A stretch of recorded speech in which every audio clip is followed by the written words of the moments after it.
नमस्ते। जय हिंद, जय भारत। इस समय भगवा रंग के ऊपर बहुत विवाद छिड़ा हुआ है, इसलिए आज बात करते हैं भगवे की। भारत में जो आजादी का मूवमेंट शुरू हुआ था और जो स्वतंत्रता संग्राम सेनानी जो सड़कों पे उतरते थे, तो उनके सर पे जो साफा होता था वो भगवा होता था। और क्यों भगवा होता था? क्योंकि भगवा रंग त्याग और बलिदान का सूचक है। हमारे सन्यासी आज से नहीं, करोड़ों वर्षों से, लाखों वर्षों से जो वस्त्र पहनते हैं वो भगवा पहनते हैं।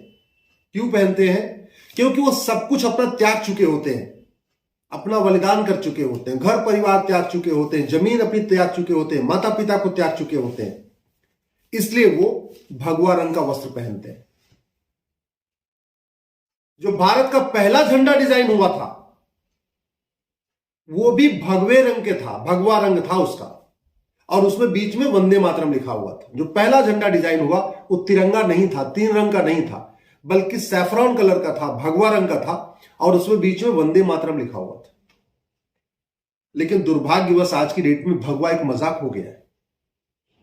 अरे भगवा अगर वस्त्र नहीं होता, भगवा विचार नहीं होता, त्याग की भावना नहीं होती, तो आज भी अंग्रेजों के गुलाम बन के बैठे होते। चाहे वो लाला लाजपत राय थे, चाहे बाल गंगाधर तिलक थे, या असंख्य, चाहे भगत सिंह थे, सब लोग जब मैदान में आते थे वंदे मातरम भारत माता की जय बोलते हुए, तो सबके सर पे या तो भगवा रंग का साफा होता था या भगवा रंग का गमछा होता था। मैं फिल्मों पे बात नहीं करता, मुझे फिल्मों का कोई शौक भी नहीं है, मैं फिल्मों देखता भी नहीं हूं, ना मुझे फिल्म देखने का टाइम है। लेकिन जिस तरीके से फिल्म पे आजकल विवाद चल रहा है और उसमें खास तौर पे जानबूझ के भगवा रंग को अपमानित करने की कोशिश की गई है, वो बहुत गलत है। फिल्में बनती किस लिए हैं? संस्कृति को जीवित रखने के लिए या भारत की संस्कृति को नष्ट करने के लिए?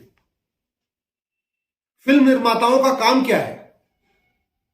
कि भारत की संस्कृति का प्रचार प्रसार हो, भारतीय परंपरा का प्रचार प्रसार हो, हमारी नई पीढ़ी हमारी पुरानी संस्कृतियों को देखे, हमारी परंपरा को देखे, हमारे ज्ञान विज्ञान को समझे, हमारे भाषा विज्ञान को समझे।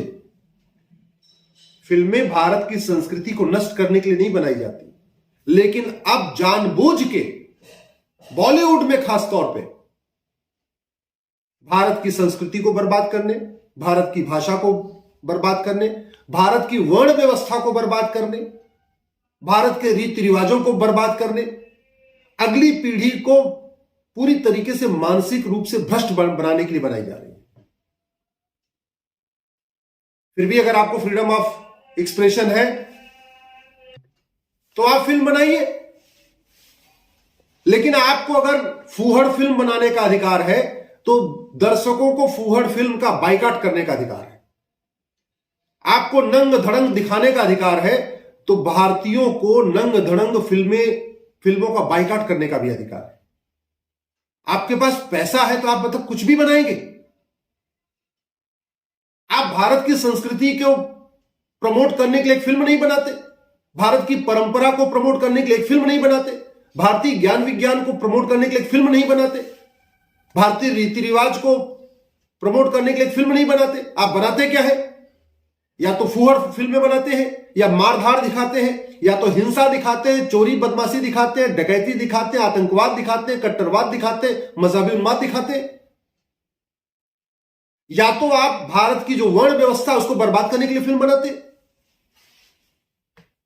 ब्राह्मण को चोर पाखंडी दिखाएंगे, छत्री को डरपोक दिखाएंगे या हिंसक दिखाएंगे, व्यापारी को चोर दिखाएंगे, दलित समाज को पीड़ित दिखाएंगे। कभी ऐसा नहीं था। मुगलों के पहले तो भारत में न ब्राह्मण क्षत्रिय वैश्य शूद्र आराम से एक साथ चारों वर्ण के लोग एक आराम से रहते थे। जो कुरीतियां आई हैं वो सब मुगलों के बाद आई हैं। न भारत में बाल विवाह था मुगलों के पहले, न रात्रि विवाह था, न भारत में घूंघट प्रथा थी, न भारत में छुआछूत था।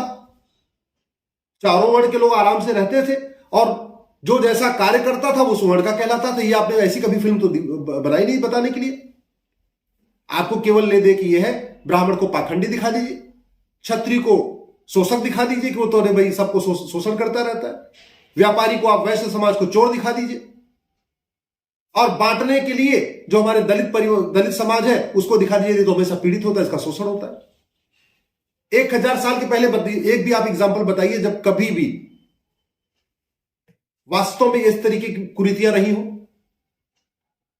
पहले तो चारों वर्णों में आपस में विवाह होता था, ब्राह्मण क्षत्रिय वैश्य शूद्र सबके आपस में विवाह भी होता था, तो छुआछूत होती तो विवाह कैसे होता? चारों वर्ण के लोग राजा बनते थे। कितने सारे ऐसे थे जो दलित समाज के लोग थे राजा बने, कितने सारे ऐसे लोग थे जो व्यापारी समाज के लोग थे ब्राह्मण कहलाए, कितने ऐसे थे जो ब्राह्मण वर्ण के थे बाद में वो शूद्र कहलाए। वाल्मीकि जी को भगवान मानते हैं, कर्ण राजा बना। तो मेरा ये कहना है, आपको घटिया फिल्म बनाने का अधिकार है, आपको फूहड़ फिल्म बनाने का अधिकार है, आपको नंग धड़ंग दिखाने का अधिकार है, आपको आतंकवाद के ऊपर फिल्म दिखाने का अधिकार है, गुंडों को बदमाशों का महिमन मंडन करने का आपको अधिकार है। लेकिन जनता को फूहड़ फिल्मों का, घटिया फिल्मों का, आतंकवादियों के महिमा मंडन का बायकाट करने का अधिकार है। इसलिए आप किसी के ऊपर तंज मत कसिए, आप घटिया फिल्में बनाइए, जनता घटिया फिल्मों को बायकाट करेगी। जय हिंद, जय भारत।